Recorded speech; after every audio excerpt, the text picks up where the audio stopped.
नमस्ते फ्रेंड्स।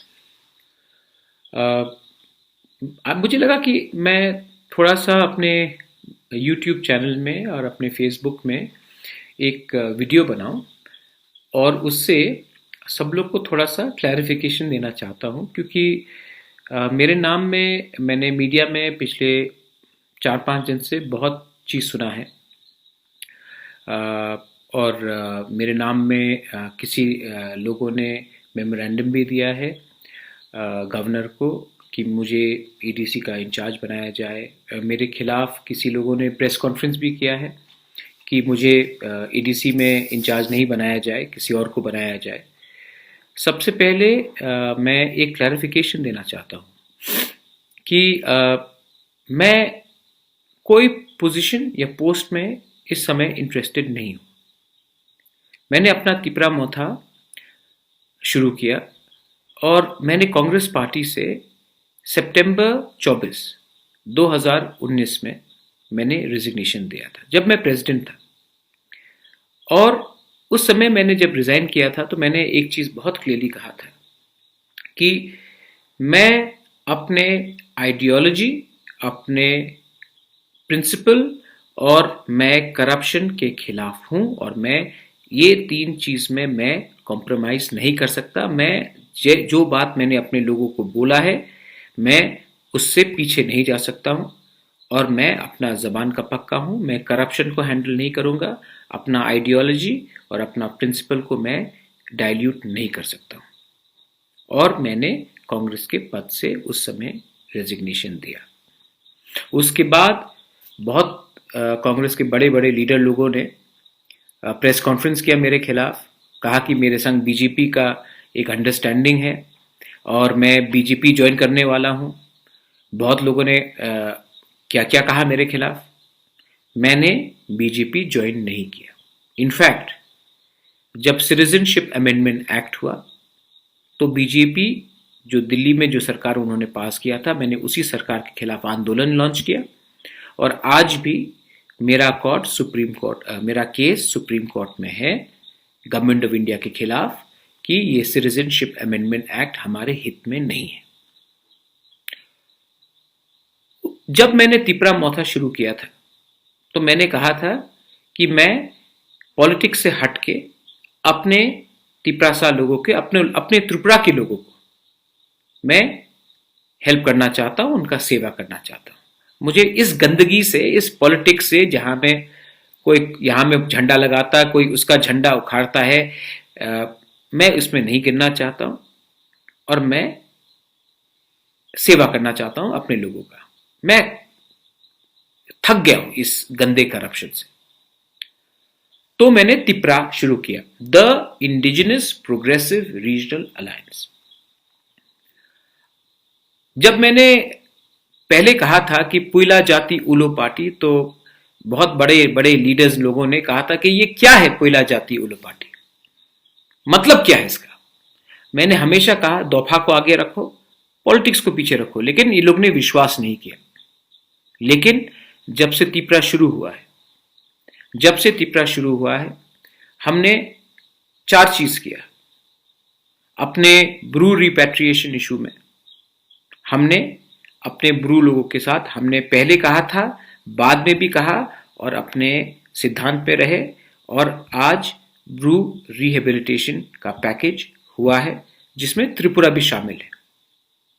मैं खुद अमित शाह से मिला, गृह मंत्री जी से, और मैंने उनको कहा कि हमारे रियांग लोगों को त्रिपुरा में रहने दीजिए, मिजोरम में उनको बहुत खराब तरीके से रखा जा रहा है। उन्होंने मेरा बात स्वीकार किया, और नरेंद्र मोदी जी ने और अमित शाह ने खुद पार्लियामेंट में ये कहा है और पब्लिक रैली में कहा है कि हम अपने रियांग को त्रिपुरा में अब एक सम्मान का जिंदगी देना चाहते हैं। बस बात खत्म, कोई पॉलिटिक्स नहीं है।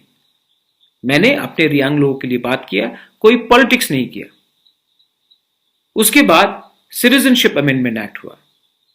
जो लोग इतना कंप्लेन करते हैं, जो लोग इतना बात करते हैं, नेता लोग इतना बात करते हैं, सीएए में सिर्फ पताल कन्या और मैंने ही केस फाइल किया है। तो उसमें भी हमने अपना सिद्धांत में ही केस फाइल किया। आज भी ये केस चल रहा है और मैं आशा करता हूं कि एक दिन आएगा जब सीएए हमारे त्रिपुरा में लागू नहीं होगा। तीसरा चीज, एनआरसी। एनआरसी में विजय कुमार रंखोल, आईएनपीटी का जो चीफ है, मैं और रंजीत देव वर्मा ने एनआरसी का केस फाइल किया कि त्रिपुरा में एनआरसी होना चाहिए। जाति, धर्म के और भाषा में नहीं, लेकिन एनआरसी होना चाहिए, जैसे आसाम में हुआ है, और एक अच्छे तरीके से जहां में आप किसी को डिस्क्रिमिनेट ना करें। बहुत लोगों ने बोला था कि हम चाहते हैं, लेकिन किसी ने नहीं किया, हमने किया, और ये भी पार्टी को देखकर नहीं किया, नॉन पॉलिटिकली किया। अब कोरोना आया, कोरोना के टाइम हमने हजार को हेल्प किया है। टिपरा मोथा ने त्रिपुरा के अंदर हेल्प किया है, बाहर हेल्प किया है, और हमने कभी जाके किसी से नहीं पूछा कि आप सीपीएम हो, बीजेपी हो, आईएनपीटी हो, टीपीएफ हो, टिपराहा हो, कांग्रेस हो, कुछ भी हो। हमने जाकर सिर्फ अपने तिपरासा को देखा है, और इस तिपरासा में मोग है, चाकमा है, काइपेंग है, रांगखोल है, सब है, और मैंने सबको हेल्प किया। और हमने, टिपरा मोथा ने सबको हेल्प किया। कहीं जाकर नहीं किसी से बोला कि आपका पार्टी क्या है, आपका दल क्या है, तभी हम आपको हेल्प करेंगे। ये झंडा लगाओ, ये झंडा लगाने के बाद आप हमारा नारा बजाओ, तभी हम आपको बेरमा देंगे या भात देंगे या रंग देंगे। हमारे बहुत लोग बाहर फंसे थे, जहां जहां क्षमता हुआ अपने पॉकेट से हमने लाया, अपने पॉकेट से। कोई धार्मिक ऑर्गेनाइजेशन या पॉलिटिकल ऑर्गेनाइजेशन से 1 रुपया नहीं लिया, हम लोग ने अपने क्षमता में किया। तो जब ये बात फैलता है और ये बात आता है कि बुबागरा को आप ये बना दो, हम बुबागरा को नहीं चाहते हैं, ये नहीं होगा, अरे मुझे इस राजनीति में आप क्यों तानते हैं? मैंने पहले से कहा है, मुझे आपके गंदे राजनीति में नहीं पड़ना है। और जो लोग ने मुझे नॉमिनेट किया, मैं सबसे पहले थैंक यू बोलना चाहता हूं। मैं जानता हूं कि आप मुझे प्यार करते हैं, ठीक है, आई अप्रिशिएट। पतल कन्या ने मेरा नाम प्रपोज किया, मैं थैंक यू पतल। लेकिन पतल, मैं आपको बोलना चाहता हूं कि मैं 3-6 महीने में क्या करूंगा अपने त्रिपुरा के लिए? कुछ नहीं कर सकता। और जिसने मेरा विरोध किया, प्रेस कॉन्फ्रेंस हुआ, मैं पार्टी का नाम नहीं लूंगा, सब लोग जानते हैं, वहां में मेरे भी बहुत अच्छे दोस्त हैं।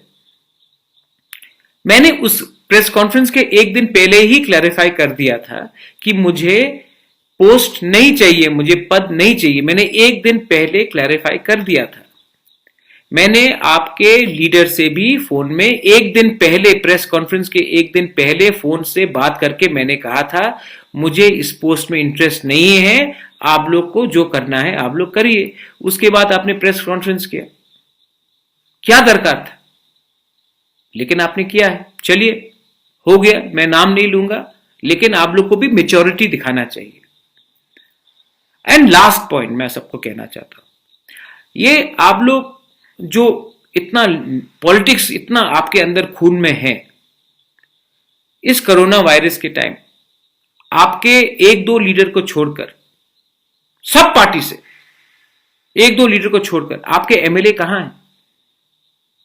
मैं बात सुनता हूं कि आप गवर्नमेंट एम्प्लॉइज के सैलरी काट कर आप सरकार चलाएंगे। मैं पूछना चाहता हूं कि जो 60 एमएलएज है, उनको एमएलए फंड मिलता है, आप उनके एमएलए फंड से भी कुछ काट लीजिए, ठीक है। हमेशा ये एमएलए फंड का जो मैक्सिमम पैसा तो जाता है आपके पार्टी वर्कर को, आपके भांजे को, आपके नेफ्यू को, आपके कोई बहनोई को, आपके कोई रिश्तेदार को, आपके कोई कॉन्ट्रैक्टर को। आप ऐसा कीजिए, जो आपका एमएलए फंड आता है वहां से भी 5-10 लाख रुपया काटकर आप हमारे गवर्नमेंट के कर्मचारी का सैलरी क्यों काटना चाहते हैं? आप एमएलए फंड काटिए। वो एमएलए फंड का कुछ ऑडिटिंग होता है, किसी को मालूम है? किसी को मालूम नहीं। तो ये सब चीज है। और आपको अगर नेतागिरी इतना करना है, लाल बत्ती ऊपर चाहिए, गनमैन चाहिए बॉडीगार्ड के लिए, प्रद्योत माणिक्य को नहीं चाहिए ये सब। मुझे अगर अपने लोगों के लिए काम करना है, मुझे लाल बत्ती भी नहीं चाहिए, मुझे गनमैन भी नहीं चाहिए। मैं अपना काम कर रहा हूं, आप अपना राजनीति कीजिए, मैं अपना काम कर रहा हूं। और इस गंदे राजनीति में आप मुझे मत तानिए। मैं भी पॉलिटिक्स में था, मैं भी पॉलिटिक्स जानता हूं। यह समय पॉलिटिक्स का नहीं है। कोरोना से बहुत लोग आज अस्पताल में है, क्वारंटीन में है, बहुत लोगों का नौकरी चला गया है, हमारा इकोनॉमी बहुत मुश्किल में है। यह समय है हमको कंस्ट्रक्टिवली एक संग होकर अपने राज्य के लिए काम करने के लिए। आपको इलेक्शन का चिंता है भाई, और इलेक्शन में आप क्या करेंगे? झंडा गाड़ेंगे, कोई झंडा उखाड़ेगा, कोई ये बोलेगा, कोई ये बोलेगा। अरे ये एडीसी क्या होने वाला है? हमने तो डायरेक्ट फंडिंग मांगा था, आज तक डायरेक्ट फंडिंग मिला नहीं। सीए में आपका क्या पोजीशन है? एनआरसी में आपका क्या पोजीशन है? तो ये सब चीज भी तो है ना। आप डिमांड इलेक्शन के पहले करते हो, इलेक्शन खत्म, आपका डिमांड खत्म, आप लोग सब वीआईपी बन गए। ये नहीं चलेगा। आप लोग अपना काम कीजिए, तिपरा मोथा अपना काम करेगा। लास्ट में बहुत लोग आज भी बाहर फंसे हुए हैं। कोयम्बटूर से आज मुझे फोन आया, ऑलमोस्ट 50 लोग तमिलनाडु में कोयम्बटूर में फंसे हुए हैं। मुझे फोन आया गुवाहाटी में बहुत लोग फंसे हुए हैं, बहुत लोग पुणे में फंसे हुए हैं, पश्चिम बंगाल में फंसे हुए हैं। तो मैं अपील करता हूं स्टेट गवर्नमेंट से कि आपने इतने लोगों को वापस लाया है, हमने भी किया है, आप भी थोड़ा सा ये जो आखिरी के जो लोग हैं उनको लाइए, लेकिन उनको लाने के बाद प्रॉपर क्वारंटीन कीजिए, उसके बाद ही उनको गांव में भेजिए। क्योंकि क्वारंटीन टेस्टिंग के लिए आपको सिर्फ 48 आवर्स लगता है या 72 आवर्स। वो 3 दिन आप अगर उनको क्वारंटीन करके आपका रिजल्ट आ गया तो वो लोग अगर पॉजिटिव है तो क्वारंटीन इंस्टीट्यूशनल क्वारंटीन सेंटर में चले जाएंगे, और अगर नहीं है तो वो अपने गांव में जाकर रह सकते हैं। गांव में फैलाना, ये कोरोना फैलेगा नहीं। और मैं स्टेट गवर्नमेंट को भी रिक्वेस्ट करता हूं, मोदी जी ने खुद कहा है कि कोरोना को गांव में नहीं पहुंचना चाहिए।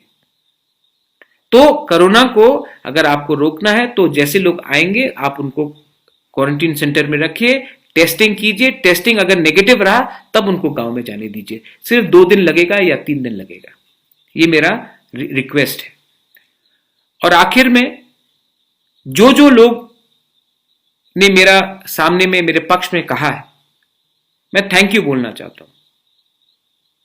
आप चाहते हैं कि बुबागरा त्रिपुरा में एक ज्यादा बड़ा रोल ले, लेकिन मैं बड़ा रोल ले रहा हूं, और मैं बड़ा रोल ले रहा हूं नॉन पॉलिटिकली। बहुत लोगों ने मुझे कहा कि आप त्रिपुरा का ऑफिस खोलिए मेरे गांव में। मुझे मन में लगता है कि मैं ऑफिस खोल के क्या करूंगा? मुझे तो स्कूल, जो पहले से स्कूल है, उसको हेल्प करना चाहिए। वो पैसा ऑफिस में क्यों डाले, वो पैसा स्कूल में डाले कि वहां में हमारे जो बच्चे तिपरासा है उनका भविष्य आगे जाए, उनको शिक्षा मिले, वो अपना अधिकार जाने। ये मेरा सिद्धांत है, और अगर मेरा सिद्धांत रहा तो मैं कुछ करूंगा। लास्ट में जो लोग मेरे खिलाफ हैं, अगर आप मेरे खिलाफ हैं तो डायरेक्टली आके बोलिए। मैं पीछे से किसी के ऊपर वार नहीं करता हूं, आप भी पीछे से अटैक मत करो। अगर आपको लगता है कि अगर बुबागरा उठेगा तो आपका भविष्य खत्म होगा, तो आप गलत फहमी में हैं। मैं आपके खिलाफ नहीं हूं, मैं करप्शन के खिलाफ हूं, मैं अपने लोगों के अधिकार के पक्ष में हूं।